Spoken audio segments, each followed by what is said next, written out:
Good evening, dear friends, and welcome to Watson's Margins. Edward here, grateful to share a quiet moment with you. Tell me, how does your evening unfold? Is there lamplight nearby, the faint sound of rain, perhaps a cup of tea cooling at your side? These gentle hours invite reflection, when habits reveal more than words ever could. If such moments comfort you, do consider subscribing and returning often. Now, settle in. For the truth, as ever, lies in careful observation. Chapter 1. A Household Governed by Order. It was during the early days of October in the year 1894 that I found myself once more in the company of my friend Sherlock Holmes, engaged in one of those singular investigations which have marked our association with so much that is remarkable and instructive.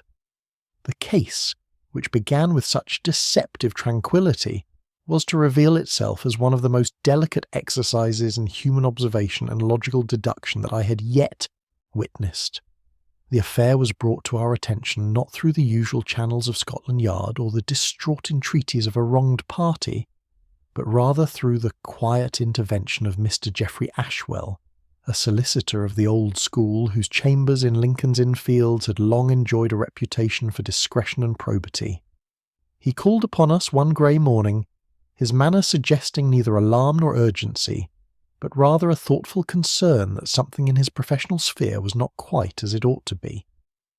Holmes received him with that peculiar blend of courtesy and penetrating attention which he reserved for those whose intelligence he respected. I observed, as Mr. Ashwell settled into the basket chair opposite my friend, that he was a man of perhaps 60 years, spare of frame, with the stooped shoulders that come from decades of poring over legal documents. His attire was immaculate but unfashionable, his collar high and stiff in the manner of an earlier generation. After the usual civilities during which Holmes offered our visitor tobacco from the Persian slipper, and I prepared to take notes, Mr. Ashwell began his account. He had come, he explained, on behalf of the household of Sir Alister Pencombe, a gentleman whose name was not unknown in philanthropic circles.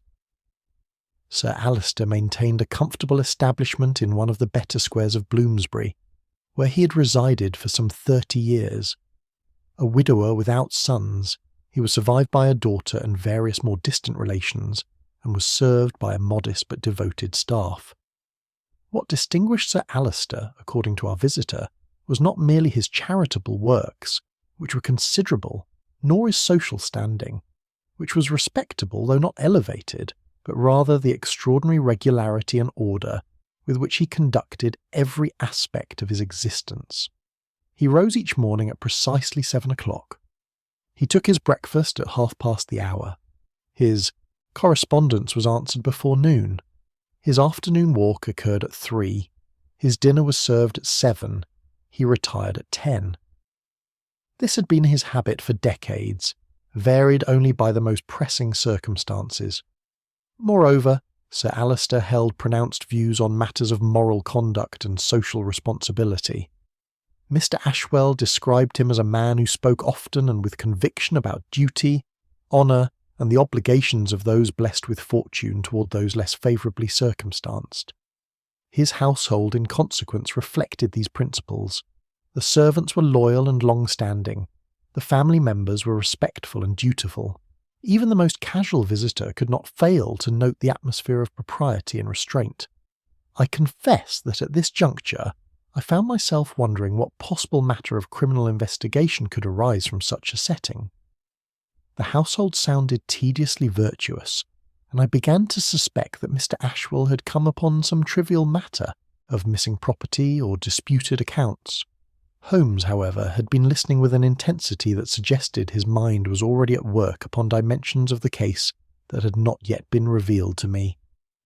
When Mr. Ashwell paused, my friend remarked in that quiet, almost casual manner which so often preceded his most penetrating observations, that a household governed by such rigid order might prove rather more interesting than one characterized by chaos. The solicitor nodded slowly. It was precisely because of this order, he said, that certain recent occurrences had troubled him. He did not yet speak of crime, or even of serious irregularity, but rather of subtle disharmonies that had manifested themselves during his recent visits to the Pencombe residence. Sir Alister, though now in his 73rd year, remained in vigorous health and full possession of his faculties. Yet Mr. Ashwell had noticed in recent weeks a change in his client's demeanour. The old gentleman had become preoccupied, even distracted during their discussions. He had made inquiries about his will, which had been prepared and executed some 5 years previous, asking particular questions about the permanence of testamentary dispositions and the circumstances under which a will might be challenged or set aside. More significantly, Sir Alister had hinted, though never stated directly, that he had become troubled by certain memories from his past, events or decisions that now weighed upon his conscience. He had spoken of the difficulty of maintaining moral authority, when one's own history contained compromises and accommodations that would not bear close scrutiny. The solicitor had attributed these remarks to the natural reflections of an elderly man reviewing his life, but had thought it prudent to suggest that if Sir Alister felt his affairs required reconsideration, proper legal steps should be taken. Sir Alister had agreed, and had indeed intimated that he might soon require the will to be revised. Then, 3 days ago, Sir Alister had sent a brief note requesting that Mr. Ashwell call upon him at his earliest convenience, as a matter had arisen that required immediate attention. The solicitor, having business in court that day, had replied that he would attend Sir Alister the following morning. But the following morning had brought not a conference with his client, but rather a message that Sir Alister Pencombe had been found dead in his study, apparently from a failure of the heart. The household was, of course, in mourning, but a mourning that struck Mr. Ashwell as oddly restrained. The family members expressed appropriate sorrow, yet there seemed an undercurrent of relief in their manner, as though a long-anticipated event had finally occurred. The servants went about their duties with their customary efficiency. Even the daughter, Miss Eveline Pencombe, a woman of perhaps 40 years who had devoted her life to assisting her father in his philanthropic endeavours, displayed a composure that bordered upon indifference. It was only this peculiar atmosphere, Mr. Ashwell hastened to assure us, that had prompted his visit. There was no suggestion of foul play. The physician had certified death from natural causes. The funeral arrangements were proceeding with decorum, and yet the solicitor found himself unable to shake the impression that something in that well-ordered household was not as it should be. Holmes had listened to this account without interruption, his thin fingers steepled before him, his grey eyes half closed in that attitude of concentration I knew so well. When Mr. Ashwell concluded, my friend remained silent for a long moment before speaking. "You have not yet mentioned the will," he observed quietly. The solicitor started slightly. "No," he admitted, "I have not." "And there is something concerning the will that troubles you particularly, is there not?" Mr. Ashwell nodded slowly. Sir Alister kept his will in a safe in his private study. The combination was known only to himself and to his daughter, who managed his household affairs. When I called yesterday to discuss the funeral arrangements and to retrieve the will for probate, Miss Pencombe informed me that the safe had been opened and the will examined, but that all was in order. "All was in order," Holmes repeated, his tone suggesting that he detected some significance in the phrase. "Yes, and yet I found myself wondering why the safe had been opened at all before my arrival, and why it was Miss Pencombe who chose to inform me of this rather than allowing me to open it myself in the usual manner." The solicitor hesitated, then added, "I formed the distinct impression, Mr. Holmes, that I was being assured of something before I had thought to question it." Holmes rose from his chair with that sudden energy that marked the commencement of his interest in a case.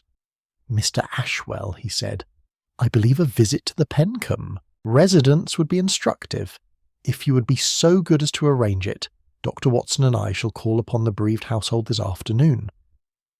And so it was that several hours later I found myself accompanying Holmes to the address in Bloomsbury that was to prove the scene of one of the most intricate problems he had yet unravelled. Chapter 2. The Victim Without Enemies.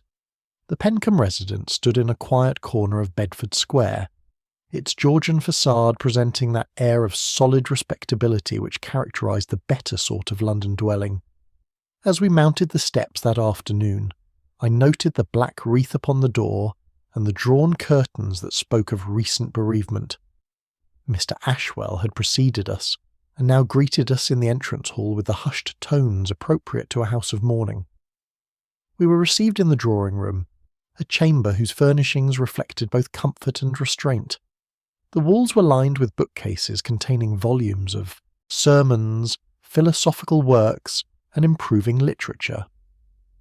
A portrait of the late Sir Alister hung above the mantelpiece, depicting a man of stern aspect with penetrating eyes and a mouth set in lines of habitual authority. Miss Evelyn Pencombe rose to greet us. She was a woman of middle years whose plain dress and severe coiffure suggested one who had long subordinated personal vanity to higher purposes. Her handshake was firm, her manner composed to the point of coldness. When she spoke of her father, it was with a measured respect that somehow lacked warmth.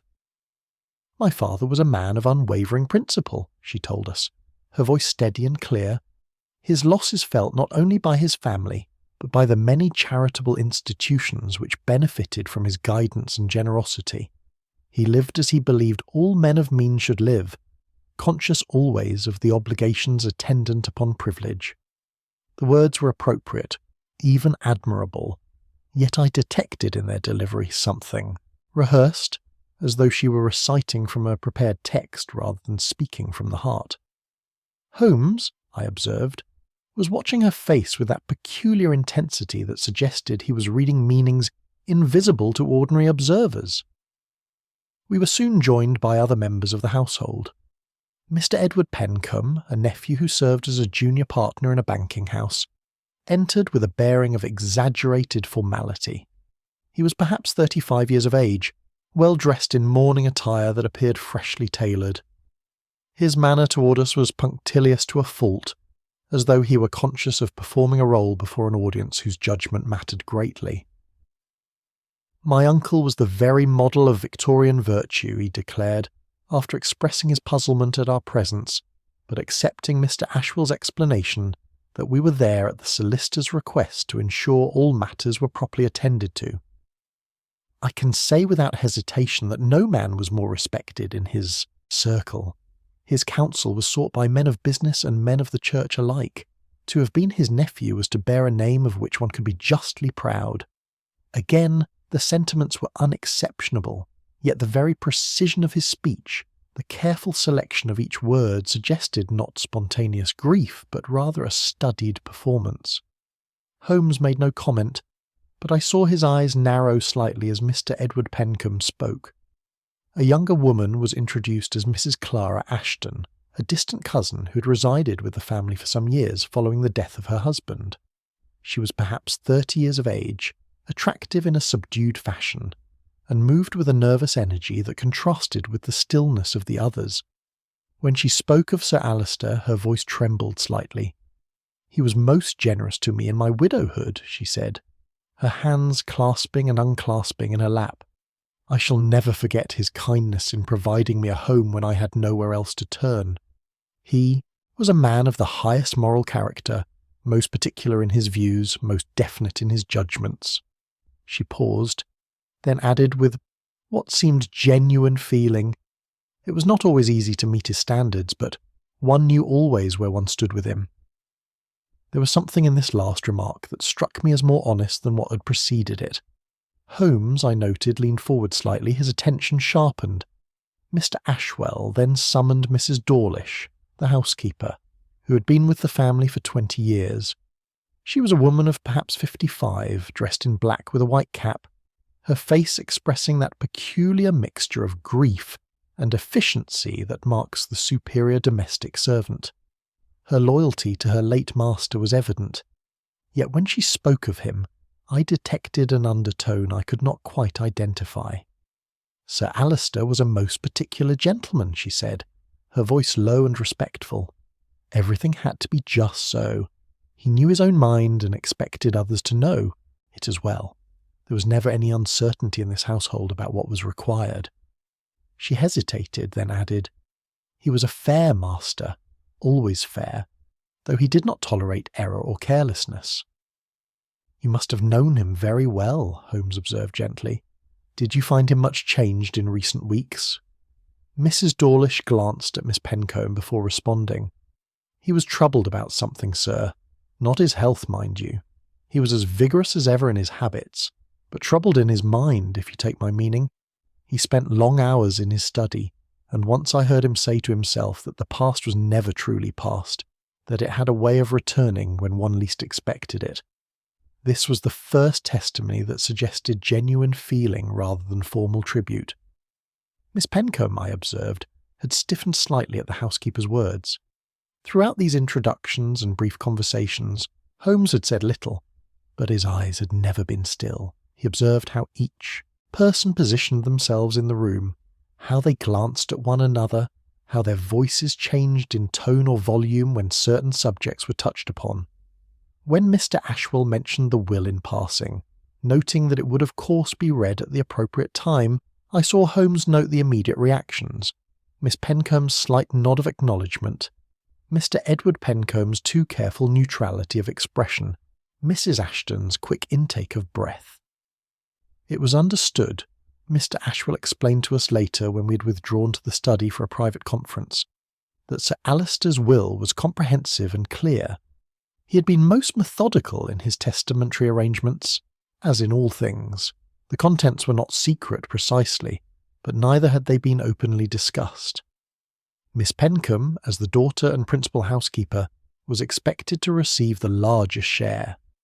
Mr. Edward Pencombe, as the male heir of the collateral line, would receive a substantial legacy. Mrs. Ashton and the servants would be provided for according to their positions and their years of service. "Nothing there to excite controversy," I remarked to Holmes as we stood in Sir Alister's study, a room that reflected its owner's character in every particular. The desk was clear of papers. The books on the shelves were arranged by subject and size. Even the pens and inkwell were positioned with geometric precision. "On the contrary, Watson," my friend replied softly, "I find everything about this household calculated to excite the most intense interest." He moved to the fireplace and examined the grate with minute attention. "Tell me, Mr. Ashwell, this safe of which you spoke, might I see it?" The solicitor led us to a panel in the wall beside the bookshelf. When opened, it revealed a substantial iron safe of modern manufacture. "As I mentioned, the combination was known only to Sir Alister and to Miss Pencombe," he said. "When I called yesterday, she informed me that she had already opened it to verify that the will was present and undisturbed." "Most thoughtful of her," Holmes murmured. "And was it present and undisturbed?" "So she assured me. I saw it myself, still in its sealed envelope, exactly where Sir Alister always kept it." Holmes said nothing more, but his expression was thoughtful as we prepared to take our leave. In the entrance hall we encountered Miss Pencombe once more. She expressed the hope that we had found everything satisfactory, and that there would be no impediment to the timely settlement of her father's estate. "He would have wished for efficiency and order in these final matters," she said, with that same measured restraint. "It is what he always valued above all else." As our cab rattled back toward Baker Street through the gathering dusk, I ventured to ask Holmes his impression of the household. "A most interesting establishment, Watson," he replied, staring out at the lamplit streets. "We have a man who is respected, but not loved, whose death has brought relief rather than grief. We have heirs who speak well of him with words too carefully chosen. We have a housekeeper whose loyalty is tinged with something I cannot yet define. And we have a daughter who was most anxious to assure the solicitor that all was well before he thought to ask." "But surely," I protested, "if the will is secure in the safe, properly sealed and undisturbed, there can be nothing irregular." Holmes turned to me with that faint smile that suggested he had already perceived dimensions to the case that remained hidden from my understanding. "My dear Watson," he said quietly, "in my experience, when one is repeatedly assured that all is well, it is precisely the moment to suspect that all is very far from well indeed." Chapter 3. The Will That Ceased to Be. It was 2 days later that the true nature of the Pencombe affair revealed itself. I had spent the interval attending to my medical practice while Holmes, as was his custom when a problem engaged his interest, had remained largely in his rooms, smoking his pipe and falling into those prolonged silences that I had learned not to disturb. On the morning of the third day, however, a telegram arrived that brought him to his feet with an exclamation of satisfaction. "Ah, Watson, the game is afoot," he declared, handing me the message. It was from Mr. Ashwell, brief and urgent in its phrasing. "Will missing from safe. Police summoned. Your immediate attendance requested." Within the hour we'd returned to Bedford Square, where we found the Pencombe household in a state of barely controlled agitation. The drawing-room, so composed during our previous visit, now contained not only the family members we'd met before, but also the familiar figure of Inspector Lestrade of Scotland Yard, whose sharp features and energetic manner I had come to know through numerous investigations. "Mr. Holmes, Dr. Watson," he greeted us with that mixture of professional courtesy and faint condescension that marked his attitude toward my friend's methods. "I understand Mr. Ashwell has engaged you in this matter. I must say, it seems a straightforward enough case of carelessness, or perhaps domestic pilfering, though I'm happy to have your observations." Mr. Ashwell appeared genuinely distressed, his usual composure shaken. He drew us aside and explained what had occurred. That morning he had arrived at the residence to begin the formal process of reading the will and initiating probate. Miss Pencombe had accompanied him to the study, where she had opened the safe using the combination that only she and her late father had known. The envelope was gone, Mr. Ashwell said, his voice low, simply gone. No sign of disturbance, no indication that the safe had been forced, but the will, which Miss Pencombe assured me she had seen with her own eyes just 2 days ago, had vanished entirely. Miss Pencombe herself stood by the window, her face pale but her bearing still upright. When Holmes approached her, she met his gaze with apparent frankness, though I observed that her hands trembled slightly as she spoke. "I cannot account for it, Mr. Holmes," she said. "When my father died, I went immediately to verify that his important papers were secure. The will was there, in its sealed envelope, precisely where it had always been kept. I touched nothing else, opened nothing. I merely confirmed its presence and closed the safe again." "And the combination?" Holmes inquired gently. "You're quite certain that only you and your father possessed it?" "Absolutely certain. My father was most particular about such matters. He changed the combination every 6 months, and always informed me personally of the new sequence. No one else in the household would have had access." Holmes moved to examine the safe itself, producing his lens and studying the mechanism with minute attention. After several minutes of silent scrutiny, he straightened and turned to Lestrade. "You will find no marks of forcing," he observed. "The lock has not been picked, nor has there been any tampering with the mechanism. Whoever opened this safe knew the combination." Lestrade nodded sagely. "Exactly what I concluded, Mr. Holmes, which rather limits our suspects, doesn't it? Miss Pencombe here is the only person who could have opened it, apart from the deceased himself." A flush rose to Miss Pencombe's cheeks. "I must object most strongly to any suggestion that I would remove my own father's will. What possible motive could I have for such an action?" Now, miss," Lestrade said in his most placating tone, "no one's accusing anyone just yet.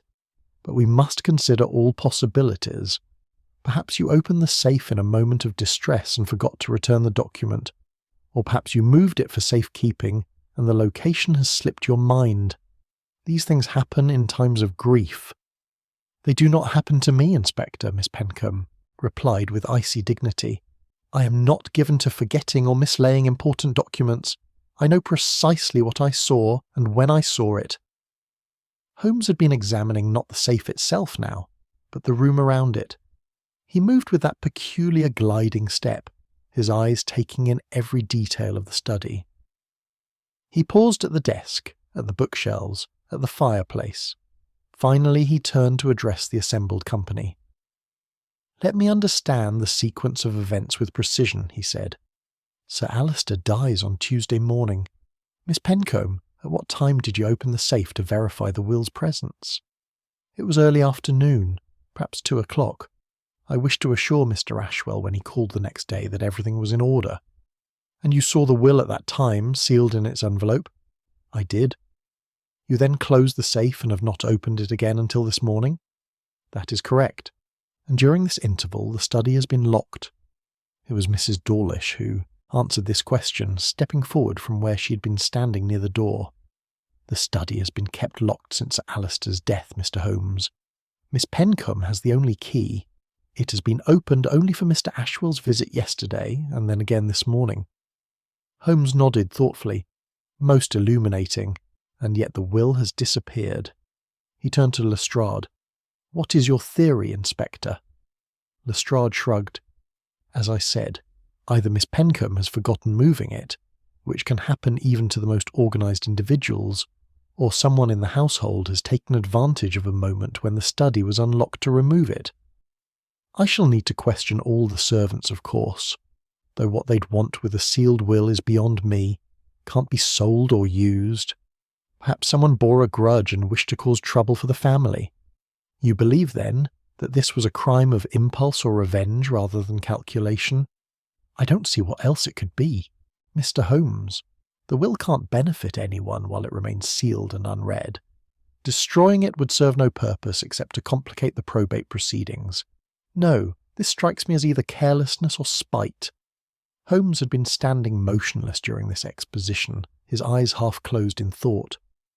Now he spoke, and there was in his voice a quality of certainty that made us all attend closely.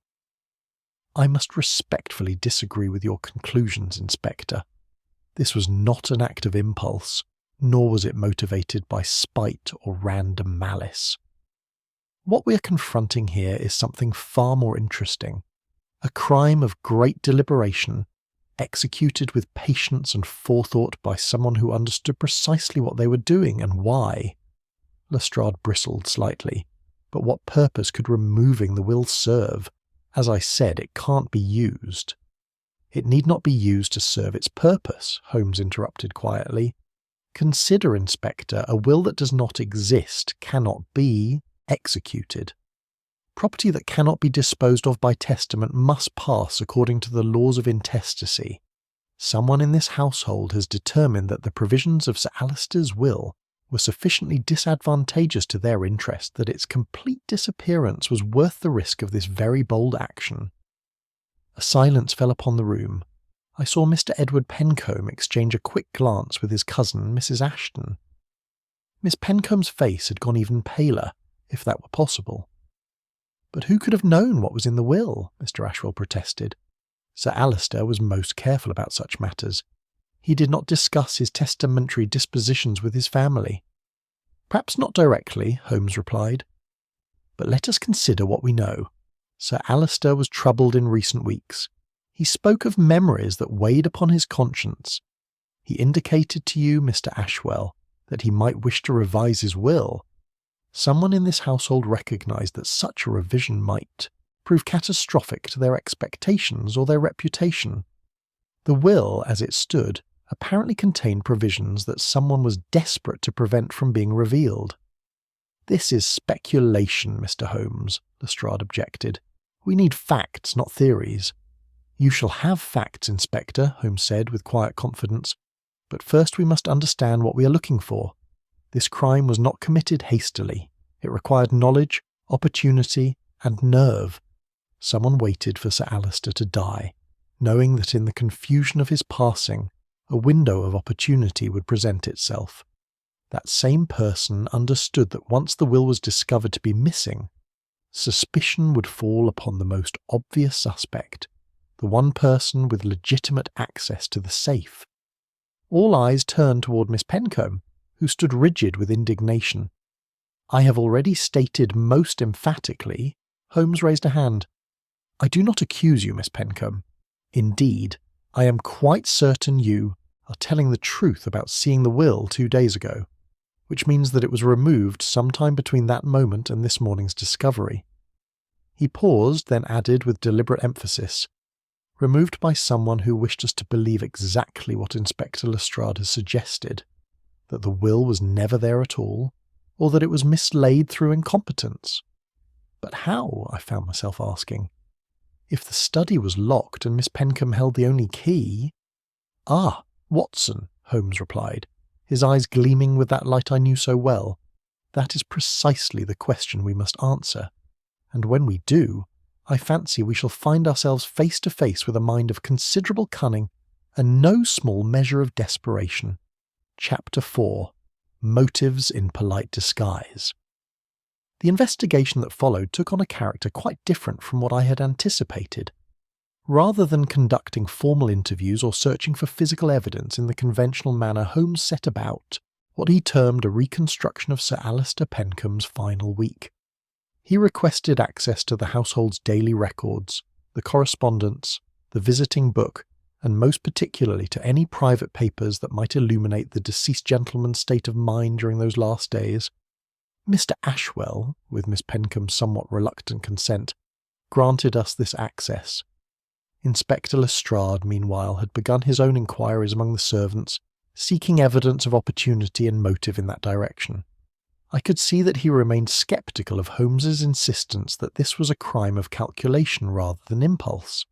We established ourselves once more in Sir Alister's study, where Holmes pored over the engagement diary, the household accounts, and the small collection of personal letters that had been found in the desk. I sat opposite him, making notes as he dictated observations. Sir Alister's final week had been in most respects unremarkable. He had followed his usual routine with only minor variations. On the Monday preceding his death, he had attended a meeting of the trustees of a charitable foundation. On Tuesday he had received his banker. On Wednesday he had spent the afternoon at his club.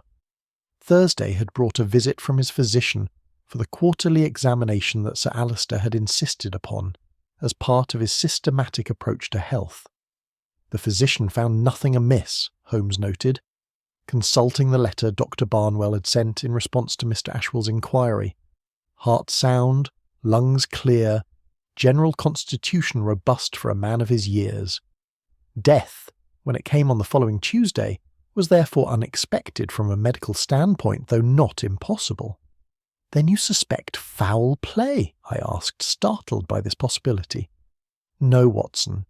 The physician's report of the death is quite convincing. Sir Alister suffered a catastrophic failure of the heart.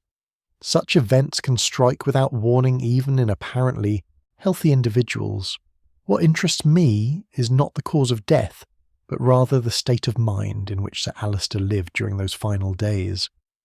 Holmes then directed his attention to a series of letters Sir Alister had begun but left incomplete. They were drafts, written in a careful hand, then crossed through and abandoned. One was addressed to his daughter, another to Mr. Ashwell, a third to Mr. Edward Pencombe. None had been sent. "Read this one," Holmes said, handing me the draft intended for Miss Pencombe. "Note particularly the tone." I read aloud. "My dear Evelyn, I find myself compelled to address a matter that has long been avoided between us. Your mother knew the truth, though we never spoke of it openly. I flattered myself that the passage of time and the performance of good works might somehow balance the account, but I have come to understand that moral debts, unlike financial ones, accumulate interest rather than diminishing with age." The letter broke off there, as though Sir Alister had found himself unable to continue. "Intriguing," Holmes murmured. "He speaks of a truth known to his late wife, of moral debts and the inadequacy of charitable works to compensate for past actions. Now read the draft to Mr. Ashwell." This letter was briefer but no less suggestive. "My dear Ashwell, I must ask you to prepare a codicil to my will, or perhaps an entirely new document. Recent reflections have convinced me that justice has not been done to one who has a legitimate claim upon my estate. The matter is delicate and touches upon events of long ago, but I can no longer permit—" Again, the letter remained unfinished. "He intended to change the will," I observed, "to recognise someone's claim that had previously been denied." "Precisely, Watson. And now we must consider who in this household might have been threatened by such a change." Holmes rose and began pacing, his hands clasped behind his back. Let us examine each of our principals, in turn. We began with Miss Evelyn Pencombe. As the daughter and principal heir under the existing intestacy laws, she stood to lose the most if a new will diverted property away from her. Yet Holmes noted several factors that complicated this simple motive. She had devoted her life to her father's service, he observed. Never married, never established an independent household. Her entire identity was bound up in being Sir Alister's daughter, an assistant in his philanthropic work. The threat of financial loss would be significant, certainly, but I suspect there was something else at stake for her. Her reputation, I suggested, or her understanding of her own past. Consider that unfinished letter. Her mother knew some truth. What if that truth concerned Miss Pencombe's own position in the family? We moved next to Mr. Edward Pencombe. The nephew had expectations under intestacy as well, though more modest than Miss Evelyn's. Holmes had learned from discreet inquiries that Edward's position at his banking house was precarious, that he had made unfortunate investments and was in some financial difficulty. He needed his uncle's legacy, Holmes said, but need alone does not explain the method. A man in financial distress might forge a will or destroy one in a moment of panic, but to wait patiently for death, then to execute a plan with such precision, requires not merely need but a particular kind of character. Mrs. Clara Ashton presented a different puzzle. As a dependent relation, she would likely receive some provision under intestacy, though nothing substantial. Yet Holmes had noted her visible anxiety when the will was discussed. What does she fear? He asked rhetorically. Not poverty, I think. She's young enough to remarry, attractive enough to find another protector. No, her fear seemed more personal, more immediate. What if Sir Alister's will contained provisions that would have exposed some circumstance in her past that she wished to keep hidden? The servants too came under consideration, particularly Mrs. Dawlish. She would receive a legacy, certainly, but would it be substantial enough to risk her position and reputation? Holmes thought not, yet he noted that her loyalty to Sir Alister had seemed strangely qualified during our interviews. She said he was fair, but she did not say she was fond of him, Holmes observed. 20 years of service, yet no warmth in her recollection.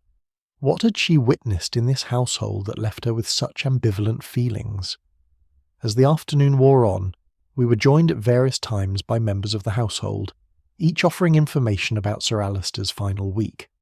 Miss Pencombe recalled that her father had been distracted at dinner on the Friday before his death, hardly touching his meal and excusing himself early to return to his study. Mr. Edward Pencombe remembered encountering his uncle on Saturday morning and being struck by how aged he suddenly appeared, as though some burden had settled upon him overnight. Mrs. Ashton, her hands twisting nervously in her lap, admitted that Sir Alister had summoned her to his study on the Sunday evening. Their conversation had been brief, she said, and concerned household matters only. Yet when Holmes pressed her gently about the old gentleman's manner, she hesitated before replying. He looked at me strangely, she finally admitted, as though seeing me for the first time, or perhaps seeing in me something he had not noticed before. He asked me whether I was happy here, whether I had regrets about the choices I had made. I found it most uncomfortable, Mr. Holmes. I did not know how to answer. And how did you answer? I assured him I was grateful for his generosity. What else could I say? Holmes made no comment, but I saw him make a note in his pocketbook. By evening, we had assembled what might be called a catalogue of possibilities. Each person in the household possessed some motive for wishing Sir Alister's will to remain forever unread. Miss Pencombe faced potential revelation about her family's past. Mr. Edward Pencombe needed money and might lose his inheritance to an unknown claimant. Mrs. Ashton feared some disclosure that would destroy her position. Even the servants might have had reason to prefer the certainties of intestacy to whatever provision Sir Alister had contemplated. Yet, as Holmes remarked to me as we returned to Baker Street that evening, none of these motives seemed quite sufficient to explain the boldness and precision of the crime we were investigating. People commit crimes for gain, Watson. That is common enough. They commit crimes to avoid exposure. That too is within the ordinary run of human weakness. But this crime speaks of something more complex. Someone in that household was not merely seeking advantage or avoiding disgrace. They were seeking release from an intolerable situation. Release from what? I asked Holmes, was silent for a long moment, gazing out at the darkened streets. When he finally spoke, his voice was thoughtful, almost melancholy. From the tyranny of the past, Watson. From the weight of old secrets and older sins. From the prospect of truths that, once revealed, could never be unknown again. He paused, then added quietly, "We are not dealing here with common avarice or vulgar self-interest. We are confronting someone who removed that will not merely for what it contained, but for what it would have forced them to acknowledge about themselves and their history. That, my friend, is a far more powerful motive than mere inheritance." Chapter 5. The Study of Silent Guilt. The following days saw Holmes adopt a method of investigation that was, to my mind, among the most remarkable I had yet witnessed. He did not question the household members further, nor did he search for additional documentary evidence. Instead, he simply observed. He requested permission from Miss Pencombe to spend time in the residence, ostensibly to complete his examination of Sir Alister's papers, and she granted this with apparent reluctance but no open objection. What followed was a masterclass in the art of human observation. Holmes positioned himself in various locations throughout the house, at different times of day, always appearing occupied with some legitimate task, yet in reality watching the movements and behaviours of everyone around him with an intensity that was almost frightening in its focus. I accompanied him on several of these vigils, though I confess that much of what he claimed to observe remained invisible to my own eyes. We would sit in the morning room, ostensibly reviewing Sir Alister's charitable correspondence, while the family went about their daily routines. Holmes would appear absorbed in his papers, yet I knew that nothing escaped his attention. On the first morning, Miss Pencombe entered to retrieve some needlework. She moved with her usual measured efficiency, but as she passed near her father's favourite chair, I saw her hand reach out and then withdraw without touching it. The gesture was so brief, so automatic that I might have missed it entirely had Holmes not later drawn my attention to it. "She cannot bring herself to disturb anything of his," he remarked quietly after she had left. "Yet observe how she avoided even the briefest contact. That is not reverence, Watson. That is something closer to relief that the object of such careful attention is no longer present to be attended to." Mr. Edward Pencombe proved equally instructive under Holmes's silent scrutiny. The nephew had taken to visiting the house each morning, ostensibly to offer support to his cousin, but in practice spending much of his time in what had been Sir Alister's private domain. When he thought himself unobserved, his movements through the study had a quality almost of exploration, as though he were a visitor to a foreign country finally permitted to examine what had previously been forbidden territory. Holmes noted how Edward's fingers would trail across the spines of books, how he would open drawers that protocol had always kept closed to him, how he would stand before the portrait of Sir Alister with an expression that combined respect with something I could only characterize as emancipation. There was no malice in it, no triumph, but rather the quiet satisfaction of a man who's been released from an obligation he found burdensome. He didn't hate his uncle, Holmes observed, but neither did he love him. He endured him as one endures any necessary constraint. Now that constraint has been lifted, and he feels, despite the proprieties of mourning, a freedom he had almost forgotten was possible. It was Mrs. Clara Ashton, however, who provided the most striking study.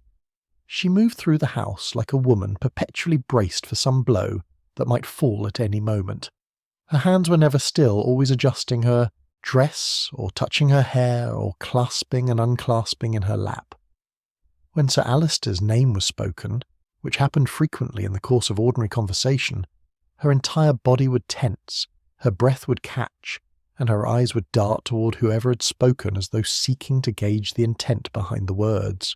Holmes, arranged to be present in the drawing room one afternoon when Mrs. Ashton was sorting through some of Sir Alister's books, preparing them for donation to a local library as Miss Pencombe had directed. I watched as she opened each volume, checking for inscriptions or loose papers, and I saw how her hands trembled whenever she discovered Sir Alister's book plate or his marginal annotations. At one point she discovered a photograph tucked between the pages of a volume of sermons. She glanced at it and her face went pale. Her hand shook so violently that the photograph nearly fell to the floor. She recovered herself quickly, slipping the picture into her pocket with a furtive glance around the room. She did not realise that Holmes, apparently engrossed in examining a cabinet of curiosities on the far side of the room, had observed the entire sequence in the reflection of the glass doors. Later, when we had withdrawn to discuss these observations, Holmes spoke of what he termed the two distinct species of fear he had detected in the household. "Miss Pencombe fears revelation," he said. "She's afraid that some truth about her father or her family will emerge that will overturn her understanding of her own history. But Mrs. Ashton fears something quite different. She fears recognition. She is terrified that someone will see her for who she truly is, or perhaps for who she once was." "You think she has some secret in her past?" I asked.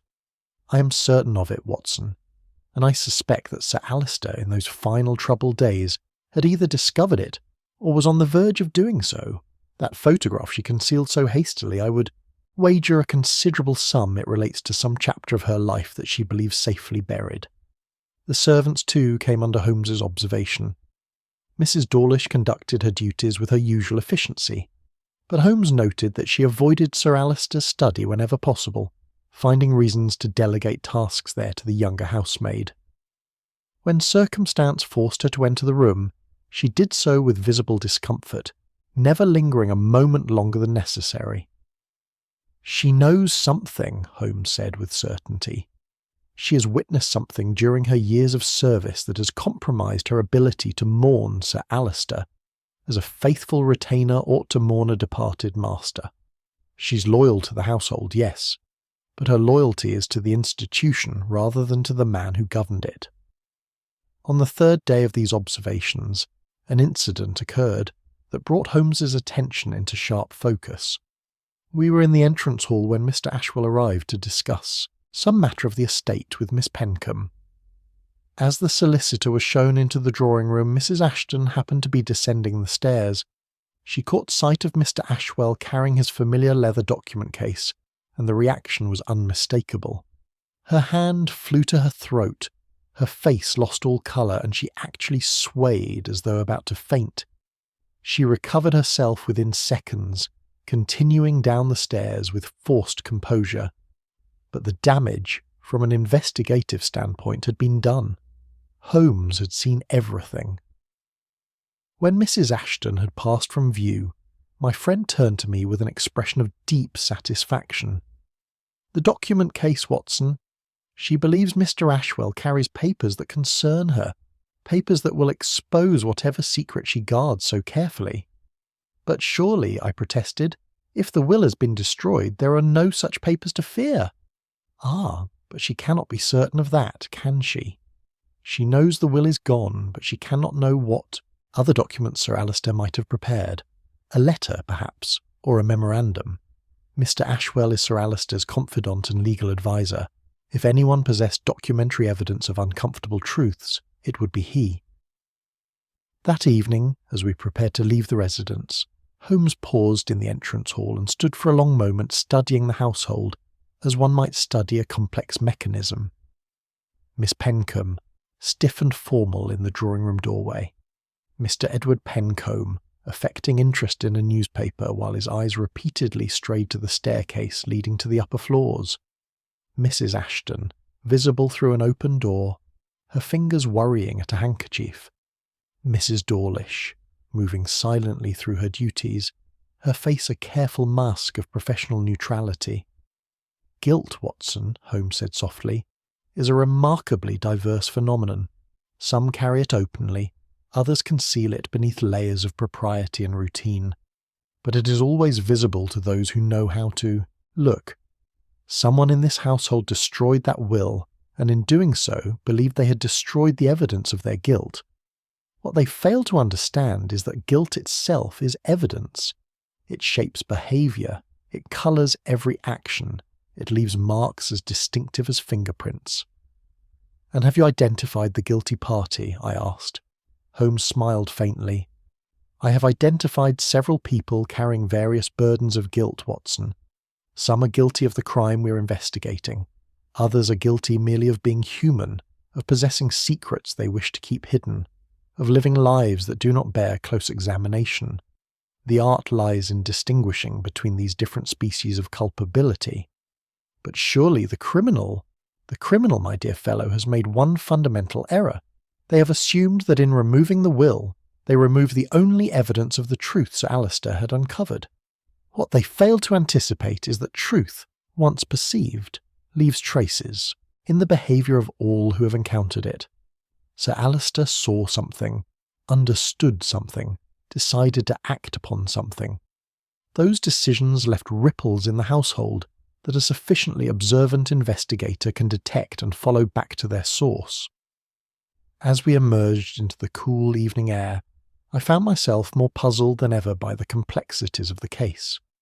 Holmes, however, seemed energised, as though the pieces of an intricate puzzle were finally beginning to arrange themselves into a coherent pattern within his remarkable mind. Chapter 6. Loyalty Tested by Memory. Holmes's next avenue of inquiry took a direction I had not anticipated. Rather than pursuing the psychological portraits he had been sketching, he turned his attention to the mundane mechanics of the household itself. He requested detailed accounts of Sir Alister's daily routines, not merely in general terms, but with minute specificity. At what time were the lamps lit in each room? When was the fire laid? In the study? Who had access to which keys and at what hours? It seemed to me that we were moving away from the psychological complexities of the case toward a dreary cataloguing of domestic trivia. Yet, as Holmes had so often demonstrated, it was precisely in such details that truth revealed itself. Mrs. Dawlish proved to be our most valuable source of information regarding these household rhythms. Though initially reluctant to speak at length, perhaps fearing that any indiscretion might reflect poorly upon her stewardship, she gradually warmed to Holmes's questions when she understood that he sought not to criticise but to comprehend. We met with her in the housekeeper's sitting room, a comfortable chamber that bore the stamp of her orderly personality.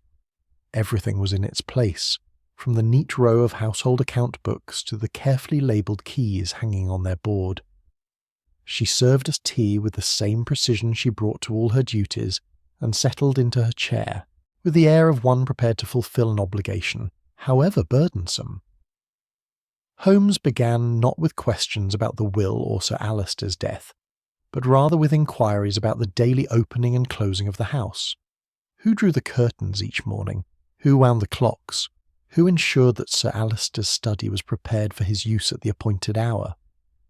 Mrs. Dawlish answered these questions with increasing confidence, clearly more comfortable discussing practical matters than the emotional undercurrents we had previously explored. The household, she explained, operated according to patterns established over decades. Sir Alister had been a creature of such rigid habit that the servants could have performed their duties blindfolded. He rose at 7 without fail, she recounted. By 1/2 the hour he expected his breakfast to be waiting in the morning room. At 8 he would retire to his study where the fire would already be burning and his correspondence arranged on his desk.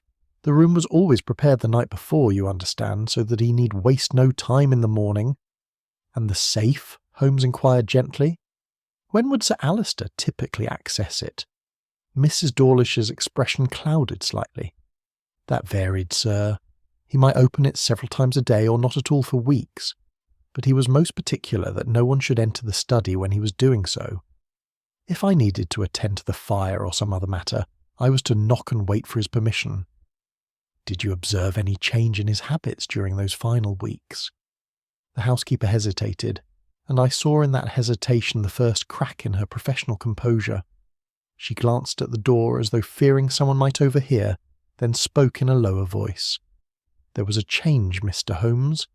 Not in his routine, perhaps, but in his manner. He became— I hardly know how to describe it. Abstracted. Sometimes I would speak to him directly and he would not respond, as though his thoughts were elsewhere entirely. When did you first notice this change? It must have been 3 weeks before his death. Perhaps a month. He had been going through some old papers in the attic, things that hadn't been touched in years. Miss Eveline had wanted to clear out the storage rooms, you see, and Sir Alister had insisted on examining everything himself before anything was discarded. Holmes leaned forward, his interest visibly sharpened. Old papers from the attic. Can you describe what sort of papers? I couldn't say precisely, sir. I wasn't present when he reviewed them, but I helped carry the boxes down to his study, and I saw they contained correspondence, legal documents, old account books, things from when Sir Alister first established himself in London, I should imagine, 30 years ago or more. And after he examined these papers, his manner changed. Distinctly so, sir. He became troubled. One evening I brought him his dinner on, a tray as he sometimes preferred when working late, and I found him sitting at his desk with an old letter in his hands. He looked up at me, and his face— well, sir, he looked haunted, if I might use such a word, as though he had seen a ghost. There was silence in the room. Mrs. Dawlish seemed surprised by her own candour, and perhaps relieved to have finally given voice to observations that had troubled her. Holmes's voice was very gentle when he next spoke. Did Sir Alister say anything to you on that occasion? The housekeeper nodded slowly. He said something strange, sir. He said, Mrs. Dawlish, do you believe that time can absolve a man of his obligations? Or does a debt remain a debt no matter how many years have passed? I didn't know how to answer, so I said something about how the good Lord forgives those who truly repent. He shook his head and said, But forgiveness and justice are not the same thing, are they? One may be forgiven and yet know that one has failed to do what was right. And did he speak of taking any action to remedy this perceived failure? Mrs. Dawlish looked down at her hands. A few days later he sent for Mr. Ashwell. I heard them talking in the study, though I could not make out the words. When Mr. Ashwell left, I went in to see if Sir Alister required anything. He was standing by the window, and he turned to me and said, I have instructed Mr. Ashwell to prepare a new will. It should have been done years ago, but I lacked the courage. Better late than never, though I fear the delay has caused suffering that can never be fully remedied. Holmes was very still, his grey eyes fixed on the housekeeper's face. Did he give you any indication of the nature of these changes he proposed to make? No, sir, but he said one thing more that I have not forgotten. He said, There is someone to whom I owe a debt that has compounded with every year I fail to acknowledge it. I cannot undo the past, Mrs. Dawlish, but I can at least ensure that my death does not perpetuate the injustice of my life. When was this conversation? It must have been 10 days before he died. Mr. Ashwell came again a week later, and they were closeted in the study for some time. I assumed he had brought the new will for Sir Alister to execute. And did you see any such document? No, sir, but Sir Alister seemed relieved after that visit, less burdened. He told me that evening that he had done what he should have done long ago, and that he could now face whatever judgment awaited him with a clearer conscience. Holmes rose and paced to the window, gazing out at the garden where autumn leaves were beginning to fall. When he turned back, there was in his expression a gravity I had rarely seen.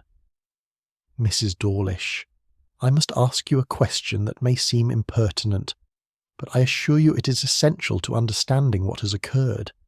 During your 20 years in this household, have you ever had reason to believe that Sir Alister's moral pronouncements, his insistence on propriety and duty, concealed some compromise or failure in his own past? The housekeeper's face worked with conflicting emotions. Loyalty, the habit of discretion, warred visibly with some deeper truth she had long held in silence. Finally she spoke, and her voice was barely above a whisper. I have been in service since I was 15 years old, Mr. Holmes. I have worked in great houses and modest ones, for families of nobility and families of commerce. In all that time I've learned one lesson above all others.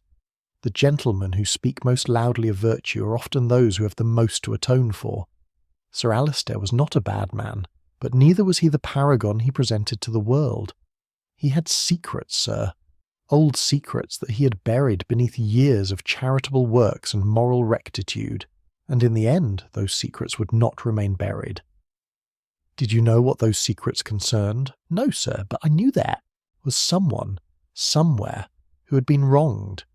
Someone whose name was never spoken in this house, but whose shadow fell across it nonetheless. When we left Mrs. Dawlish and returned to Baker Street that evening, I ventured to suggest that we had finally arrived at the heart of the matter. Sir Alistair discovered or remembered some old injustice, I said. He determined to make amends through a new will. Someone in the household learned of this and destroyed the will to prevent those amends from being made. Precisely, Watson, Holmes replied, but we have learned something even more significant. We now know that Sir Alistair did execute a new will.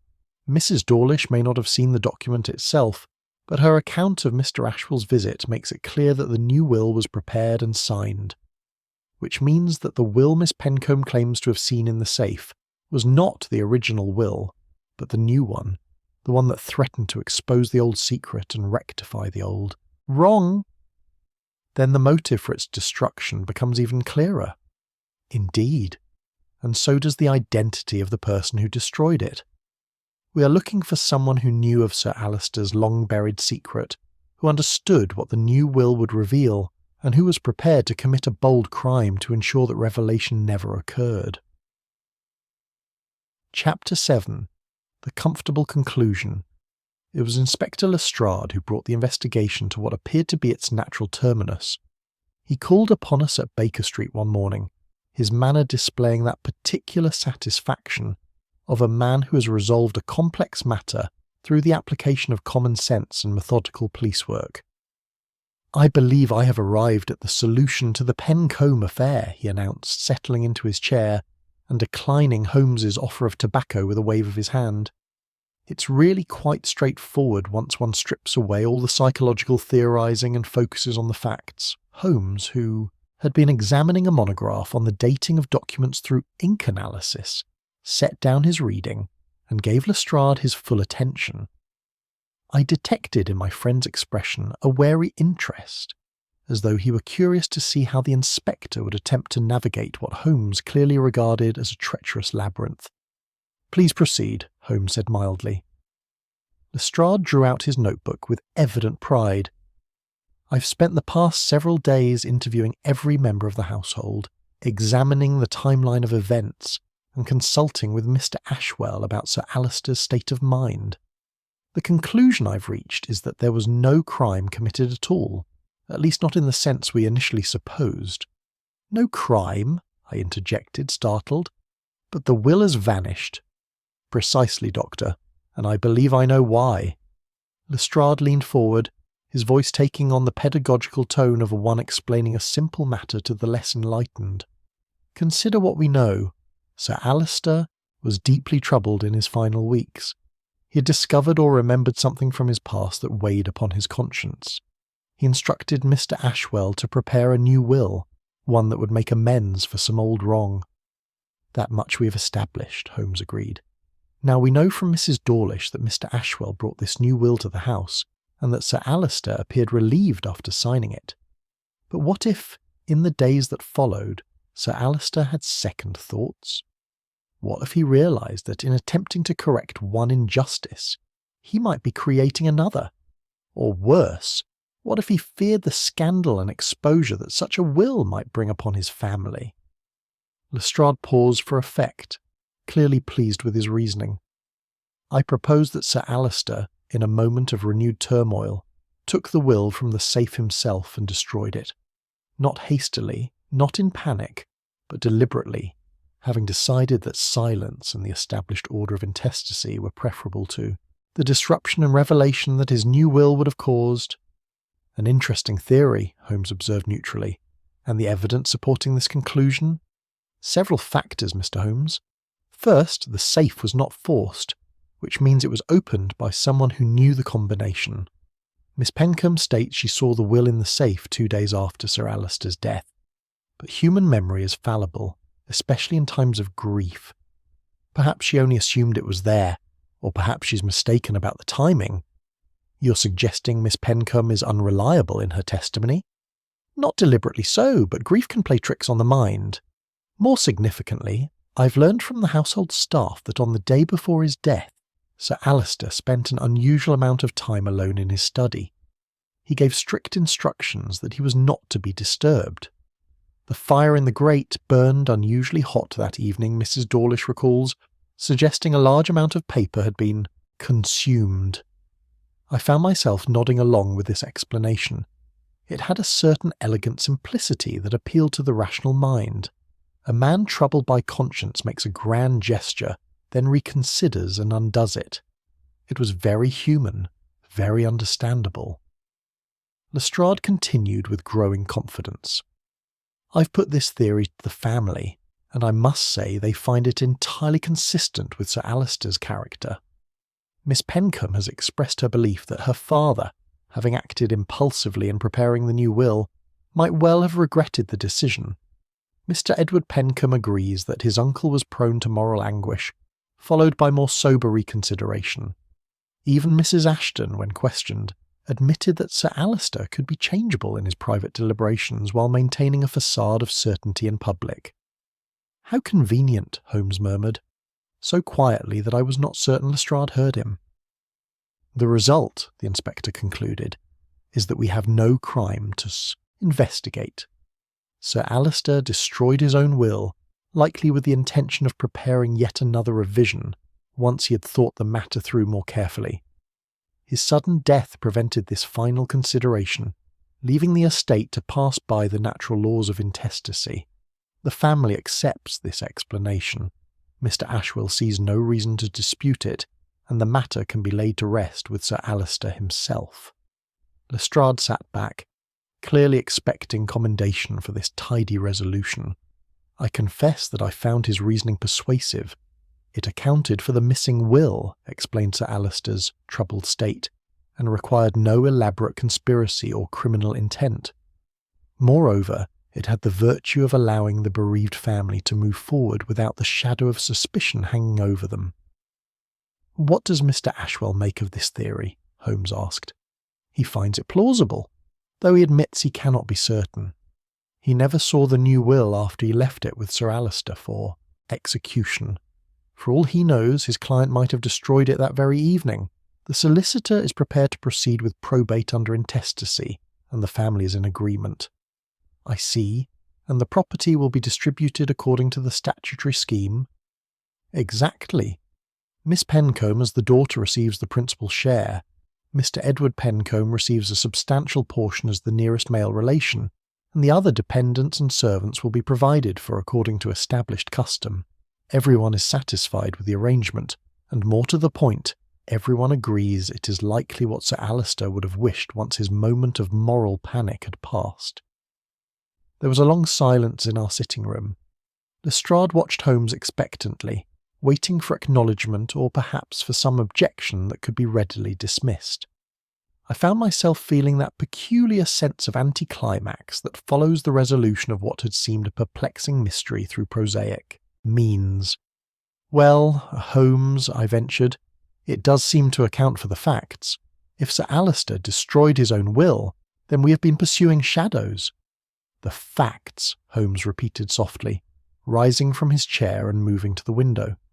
He stood there for a long moment, gazing out at the London street, his hands clasped behind his back. When he turned, his expression was that of a man who has reached a conclusion both certain and unwelcome. "Tell me, Lestrade," he said, "this comfortable explanation that the family has so readily embraced, this theory that absolves everyone of suspicion and allows the estate to be distributed with a minimum of fuss, does it not strike you as rather too convenient?" Lestrade bristled.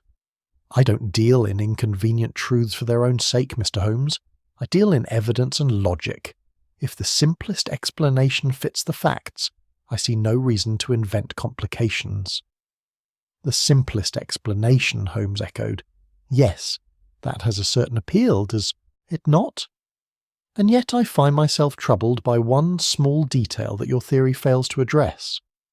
"And what might that be?" Holmes did not answer immediately. Instead, he moved to his desk and withdrew a small notebook in which he had been recording his observations. He studied it for a moment, then looked up at Lestrade with an expression of quiet certainty. "Your theory requires us to believe that Sir Alister, having gone to considerable effort and emotional turmoil to prepare a new will that would rectify an old wrong, would then destroy that will in a moment of doubt or fear of scandal. But if that were true, Inspector, if he truly regretted his decision to make amends, why did he send that final note to Mr. Ashwell requesting an urgent meeting? A note sent the day before he died, well after the supposed destruction of the will, in which he indicated that a matter required immediate attention." Lestrade frowned, consulting his own notes.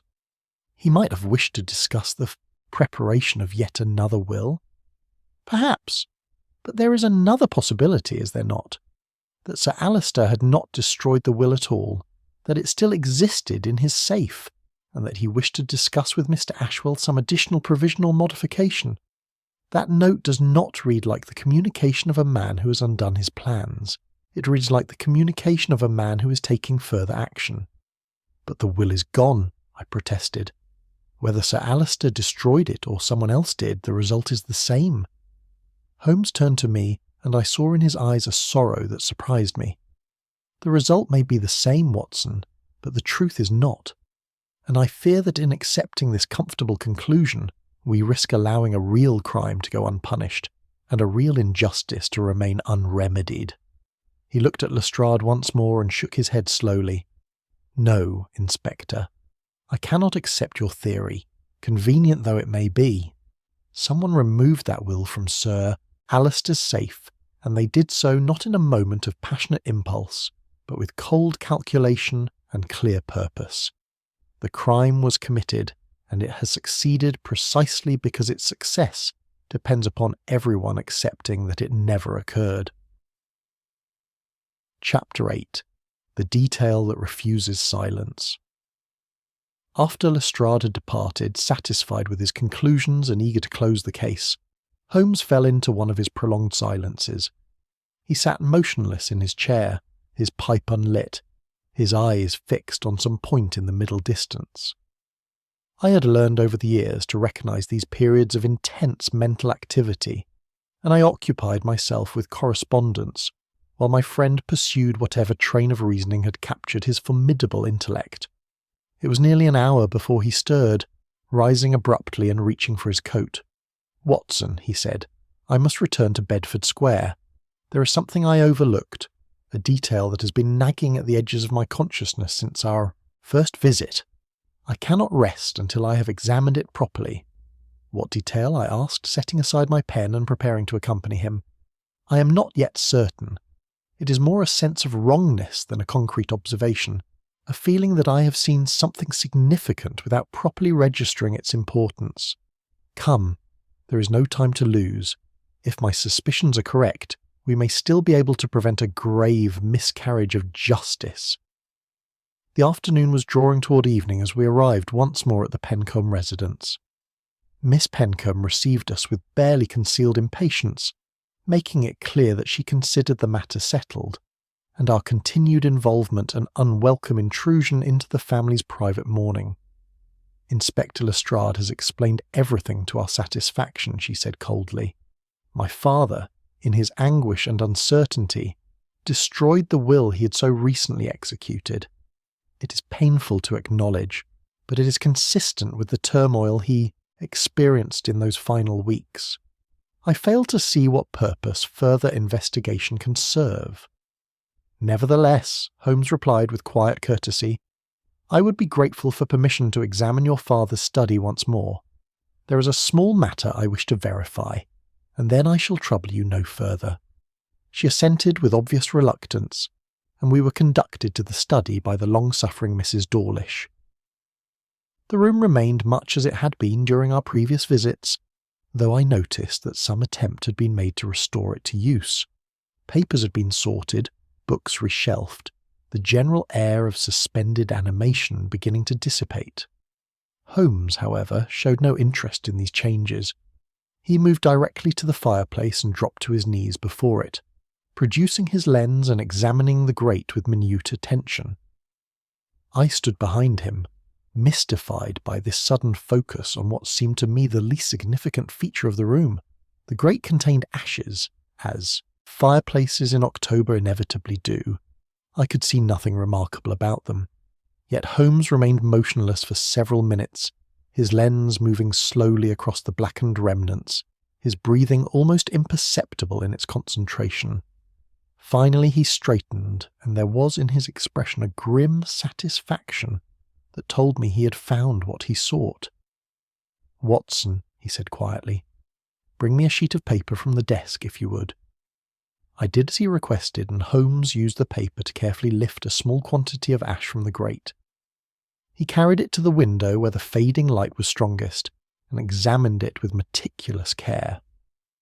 "What do you see, my dear fellow?" he asked, holding the paper so that I could observe its contents. "Ash," I replied, feeling rather foolish. "The residue of burned paper, I should imagine." "Precisely, the residue of burned paper.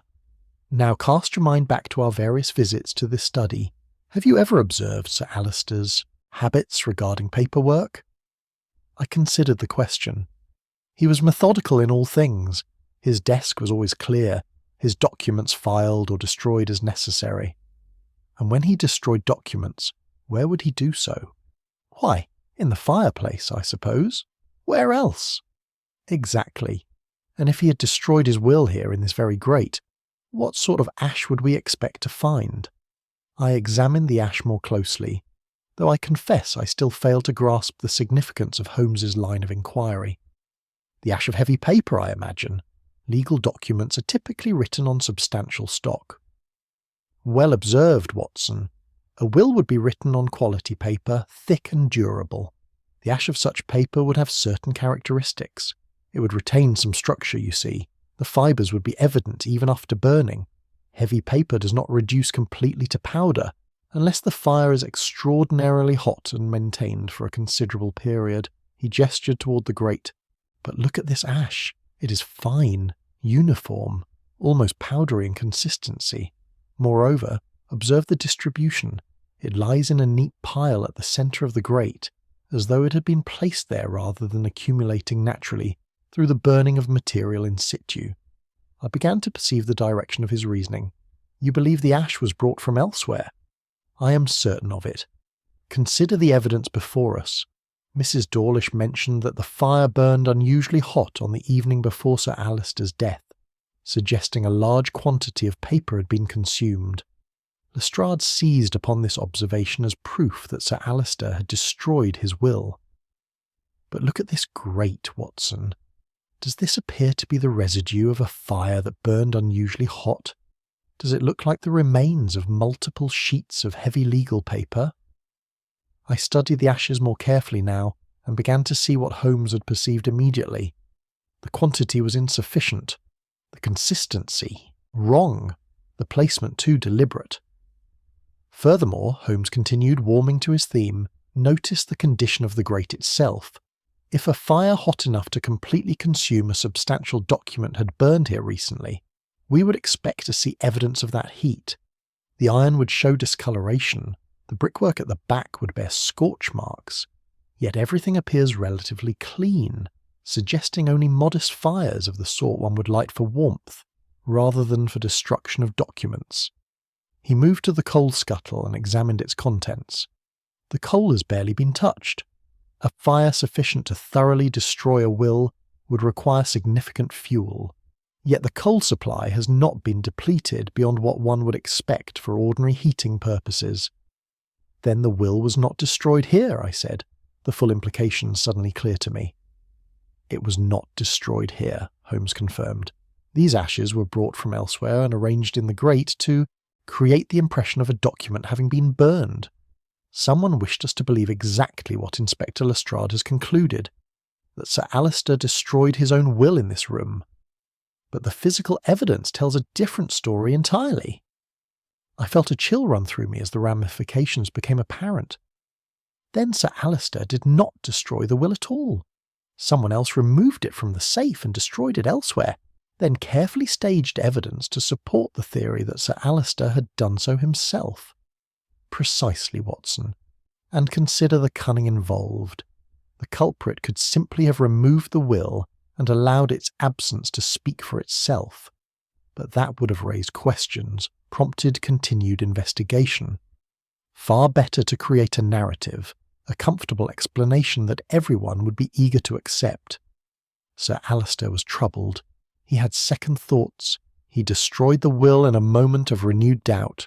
It is plausible, it is human, and most importantly, it requires no villain, no crime, no uncomfortable truth to be pursued. But this means... I struggled to articulate the full significance.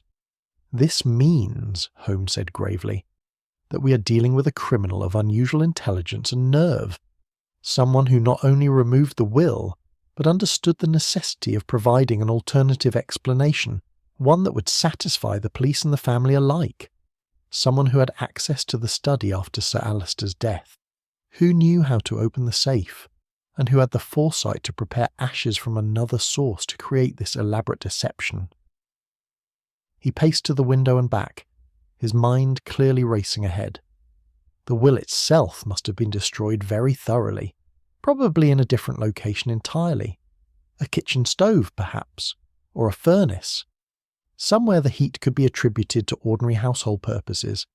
Then a small quantity of the resulting ash was collected and carefully placed here in Sir Alistair's private study, where it would be discovered and interpreted exactly as Lestrade has interpreted it. Should we not inform the inspector at once? I asked. Holmes shook his head slowly. And tell him what? That the ashes in a fireplace do not meet my expectations? That the distribution of burned paper fragments seems irregular to my trained eye? Lestrade has his comfortable conclusion, Watson. He will not thank us for disturbing it with what he would doubtless characterize as academic quibbling over trivial physical details. But surely the evidence is suggestive to one who knows how to read it, but it is not conclusive in the legal sense. A competent barrister could argue that I am drawing unwarranted inferences from ambiguous observations. No, if we are to prove this crime, we must do more than demonstrate that the ashes are suspicious.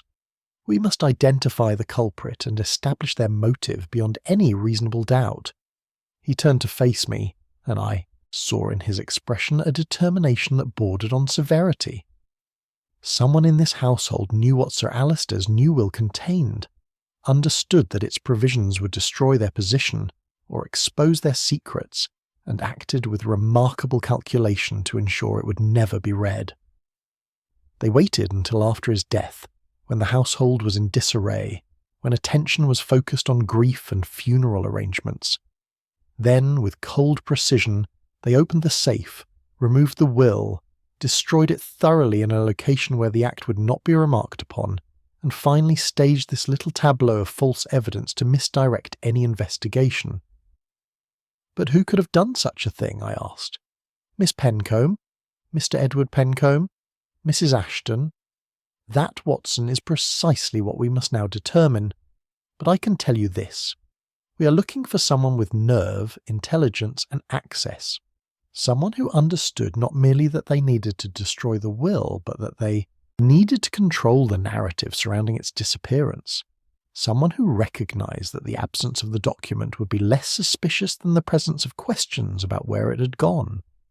He collected a small sample of the ash in an envelope, carefully labelled it, and placed it in his pocket. "Come," he said. "We have seen what we came to see. Now we must determine not merely who had motive and opportunity, but who possessed the particular qualities of mind necessary to conceive and execute so subtle a crime." Chapter 9.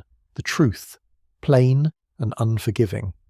It was the following evening when Holmes assembled the principals of the case in the drawing-room at Bedford Square. He had sent messages to each, requesting their presence for what he termed a final clarification of certain matters relating to Sir Alistair's estate. Miss Pencombe had objected strenuously, arguing that the matter was closed and that continued investigation served only to disturb the household's peace. Yet Holmes had been insistent, and Mr. Ashwell had supported the request, sensing perhaps that some resolution beyond Lestrade's comfortable conclusion was necessary. They gathered in the fading light of an October evening, Miss Pencombe rigid and disapproving in her black morning dress, Mr. Edward Pencombe nervous and uncertain, Mrs. Ashton pale and trembling, Mrs. Dawlish standing respectfully near the door, and Mr. Ashwell, his solicitor's face grave with professional concern. Inspector Lestrade had declined to attend, having made clear his view that the case required no further elucidation. Holmes stood before the fireplace, his lean figure silhouetted against the flames. When he spoke, his voice carried that quality of absolute certainty that I had heard before only when he was prepared to demonstrate truths that others had missed entirely. "I have asked you here," he began, "because a crime has been committed in this household, and that crime has been compounded by a conspiracy of silence in which you have all, knowingly or unknowingly, participated. Inspector Lestrade has proposed a theory that Sir Alister destroyed his own will in a moment of renewed doubt. This theory has been accepted because it is comfortable, because it requires no villain, and because it allows the estate to be settled with a minimum of disturbance to established expectations." Miss Pencombe made to speak, but Holmes raised a hand to forestall her. "That theory is false," he continued. "Sir Alister did not destroy his will. His will was destroyed by another hand, deliberately and with careful forethought, and its destruction was accompanied by an elaborate deception, designed to ensure that the true contents of that will would never be revealed." "This is outrageous," Miss Pencombe declared, her voice tight with anger. "You are making accusations without foundation."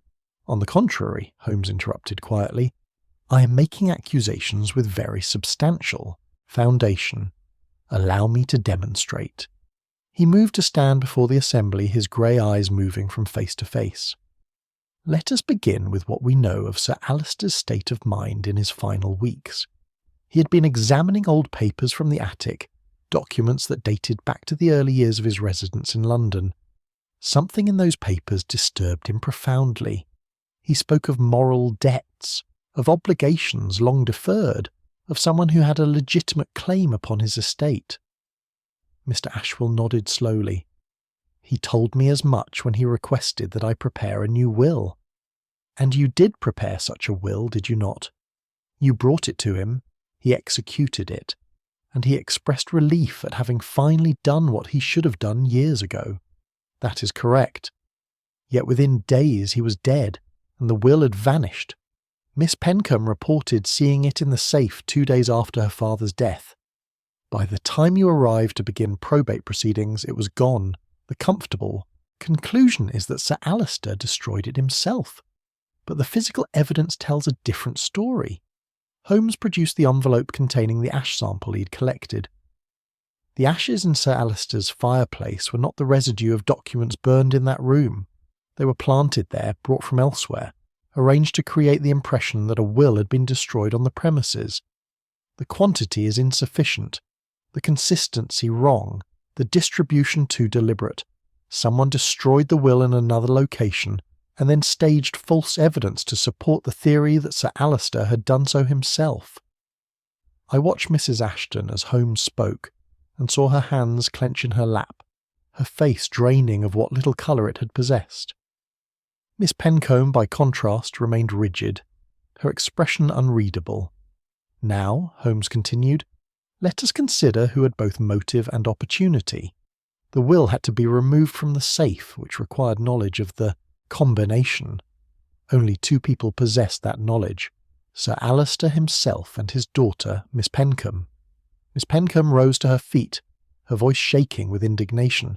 "How dare you suggest—" "Please sit down, Miss Pencombe," Holmes said, his tone suddenly harder. "We are past the point where protests of innocence serve any purpose. You opened the safe after your father's death, as you yourself admitted. You claimed to have seen the will there, sealed and secure. But that was a lie, was it not? The will was already gone because you had removed it yourself. The room fell silent. Miss Pencombe remained standing, her face now as pale as Mrs. Ashton's. You removed it, Holmes continued remorselessly. Not immediately after your father's death, but some hours later, when the initial shock had passed, and you had time to consider the implications of what that will might contain. You had seen your father's anguish, heard his references to old wrongs and legitimate claims. You may even have glimpsed some of those old papers he'd been examining. You understood that whatever provision he had made threatened not merely your inheritance, but something far more precious to you. Your understanding of your father's character, your own position in the family, perhaps even your moral authority in carrying forward his philanthropic legacy. Miss Pencombe sank slowly back into her chair, but she said nothing. You took the will, Holmes pressed on, and you destroyed it, not in your father's study where the act might be remarked upon, but in a kitchen stove or furnace where burning paper would excite no comment. You destroyed it thoroughly, reducing it to ash. Then, with remarkable calculation, you collected a small quantity of that ash and placed it in your father's fireplace, arranging it carefully to suggest that a document had been burned there.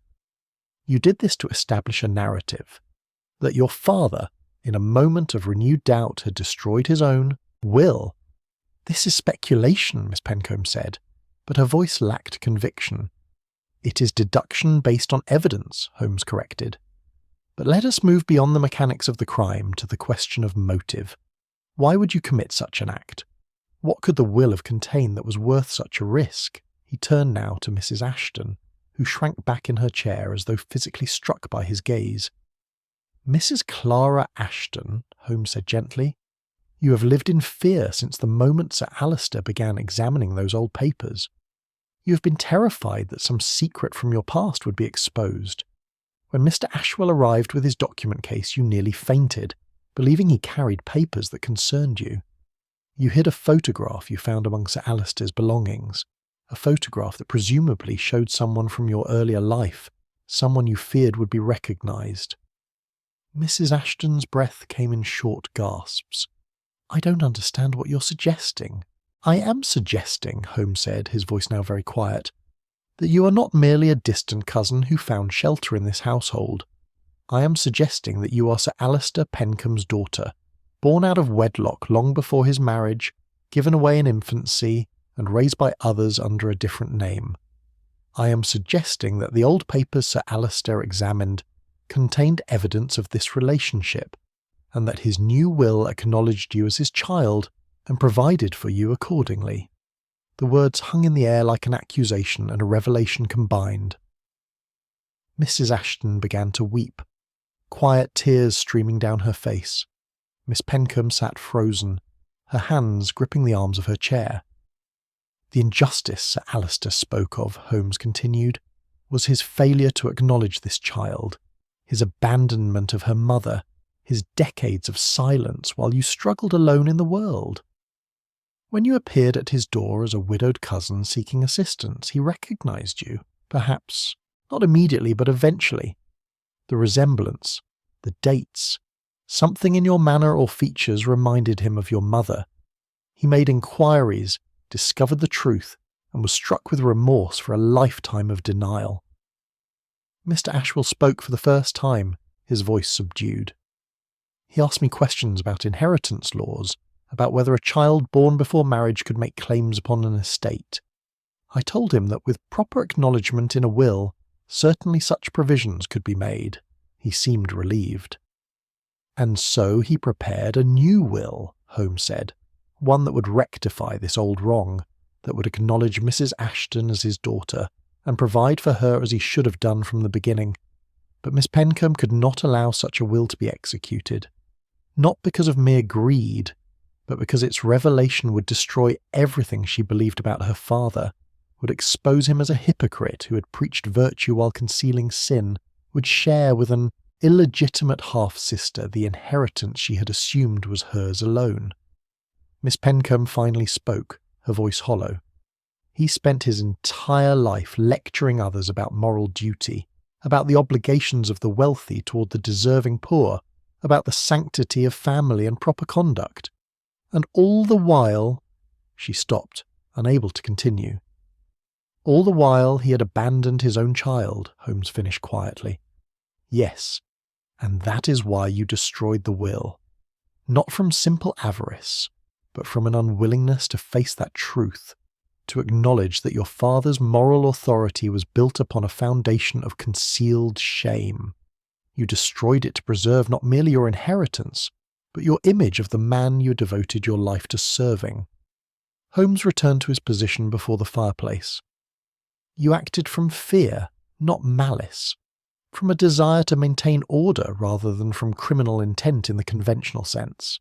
But you committed a crime nonetheless, and in doing so, you perpetuated the very injustice your father sought to remedy. The silence that followed was broken only by Mrs. Ashton's quiet weeping and the crackling of the fire. Chapter 10. Reason, Mercy, and the Law. The moments that followed Holmes's revelation were among the most uncomfortable I have ever witnessed. Miss Pencombe sat rigid in her chair, her face drained of all colour, while Mrs. Ashton continued to weep quietly. Mr. Edward Pencombe looked between the two women with an expression of dawning comprehension and profound discomfort. Mr. Ashwell alone maintained his professional composure, though I could see that even he was shaken by what had been revealed. It was Holmes who broke the silence, and when he spoke, his voice had lost its prosecutorial edge, becoming instead thoughtful, almost gentle. We find ourselves, he said, in a situation that the law addresses imperfectly. A crime has been committed, that much is certain. A will has been destroyed, an act that constitutes both theft and fraud in the eyes of the law, yet the perpetrator acted not from wickedness or greed in the conventional sense, but from fear and from an inability to accept truths that would overturn a lifetime of understanding. He moved away from the fireplace and stood before Miss Pencombe, looking down at her with an expression I could not quite decipher.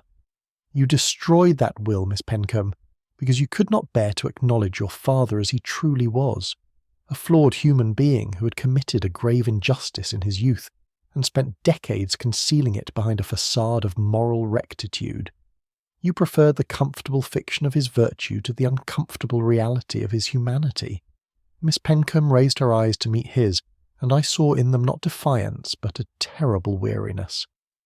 He was my father, she said quietly. He was all I had, all I have ever had. My entire life has been devoted to his service, to furthering his charitable works, to maintaining the reputation he built. To learn that it was all built upon a lie, that he had abandoned a child, denied his own daughter. She stopped, her voice breaking. I could not bear it. I simply could not bear it. And so you destroyed the evidence of his attempt at redemption, Holmes said softly. You denied him the one act of genuine moral courage he attempted in his final days, the acknowledgement of his sin and the attempt to make amends for it. What would you have had me do? Miss Pencombe asked, and there was genuine anguish in her voice. Allow the world to know that my father, who preached so eloquently about duty and honour, had abandoned his own flesh and blood, that every sermon he gave, every charitable act he performed was the work of a hypocrite, that I myself was— She faltered, then continued with visible effort, that I was not his only daughter, that my position in the family was based upon the accident of legitimacy rather than any special claim to his affection? Holmes was silent for a long moment before responding. When he did, his words carried a weight of both judgment and understanding. I would have had you trust in the possibility of redemption, Miss Pencombe. Your father recognised his failure and sought to correct it. That act, however belated, showed more genuine virtue than all his years of public charity. By destroying his will, you not only denied your half-sister her rightful inheritance, but you denied your father the moral reconciliation he sought. He turned now to Mrs. Ashton, who had raised her head and was watching him with red-rimmed eyes. Mrs. Ashton, or should I say Miss Pencombe, for that is your rightful name. You have lived in this household for years, dependent upon the charity of the man who was your father, but whom you could not acknowledge as such. How long have you known the truth? Mrs. Ashton wiped her eyes with a trembling hand. "I have always known I was adopted," she said, her voice barely above a whisper. "My adoptive parents told me the truth before they died. They gave me a few papers, a photograph of my mother, and the name of the man who was my father. When my husband died and I found myself alone, I came here hoping— I don't know what I hoped. Perhaps that he would recognize me, that he would offer some acknowledgement. He took me in as a distant cousin, and for years I lived here without knowing if he suspected the truth." "But he discovered it eventually," Holmes prompted gently. "Yes. A few weeks before his death, he called me to his study and showed me a photograph of my mother. He asked if I recognized her. I could not lie. He wept, Mr. Holmes. He wept and told me that he had been a coward, that he had abandoned my mother when she told him she was with child, that he had paid her to disappear and had spent 40 years trying to forget what he had done. He said he wanted to make amends, that his will would acknowledge me and provide for me as he should have done from the beginning. And you accepted this? What else could I do? I've lived my entire life as the consequence of his cowardice. If he wished to make some gesture of restitution, who was I to refuse?" She looked at Miss Pencombe with an expression of mingled pity and anger. "I never asked for your father's money, Eveline. I never sought to displace you. But I am his daughter as much as you are, and he knew it, and in the end he tried to do right by me." Mr. Ashwell stirred, his professional instincts asserting themselves. "This is all very well, Mr. Holmes, but what are we to do now? The will is destroyed. There is no documentary evidence of Sir Alister's intentions. In the eyes of the law, we are left with intestacy and the established rules of succession." Holmes nodded slowly. "In the eyes of the law, yes. But the law, Mr. Ashwell, is only one instrument of justice, and not always the most appropriate one." He turned to address the room at large. "Here is what I propose. Miss Pencombe will not be prosecuted for the destruction of the will. Such a prosecution would serve no purpose except to generate scandal and to ruin reputations that, however compromised, are not beyond all possibility of preservation." Miss Pencombe looked up sharply, hope and suspicion mingling in her expression. "However," Holmes continued, his voice hardening, "neither will she profit from her crime. She will voluntarily share the estate with Mrs. Ashton on terms that reflect what Sir Alister would have provided in his will. Mr. Ashwell, you will draw up the necessary documents. The arrangement will be presented as a voluntary settlement between the two sisters, a private family matter that need not concern the courts or the public." "And if I refuse?" Miss Pencombe asked, though there was no defiance in her tone, only exhaustion. "Then I shall lay the evidence before Inspector Lestrade, and you will face prosecution for theft and fraud. The scandal you sought to avoid will erupt regardless. Your father's hypocrisy will be exposed, your own crime revealed, and you will likely face imprisonment. More significantly, Mrs. Ashton will still have grounds to contest the intestacy proceedings, and the courts will be forced to examine Sir Alister's entire history and public proceedings that will spare no one's feelings." Miss Pencombe closed her eyes. When she opened them again, she looked not at Holmes, but at Mrs. Ashton. "You are my sister," she said, and the words seemed to cost her considerable effort. "My father's daughter, as much as I am. I cannot pretend otherwise, not after what Mr. Holmes has revealed. If this is how the matter must be settled, then so be it." Mr. Ashwell, practical as ever, began making notes. The specific terms would need to be negotiated, documents prepared, the whole arrangement formalised in a manner that would satisfy legal requirements, while avoiding public scandal. It would take weeks, perhaps months, but the essential resolution had been reached. As Holmes and I prepared to depart, he paused in the entrance hall and addressed Miss Pencombe one final time. "You acted from fear, and from a misguided desire to preserve an illusion. Those are not admirable motives, but neither are they the motives of a common criminal. Your father spent his life preaching about duty and morality while concealing his own failures. You destroyed his final attempt at genuine moral action. I hope you will reflect on the irony of that, and perhaps find in it some understanding of why truth, however painful, is preferable to comfortable fiction. The night air was cold as we emerged from the house and walked toward Baker Street.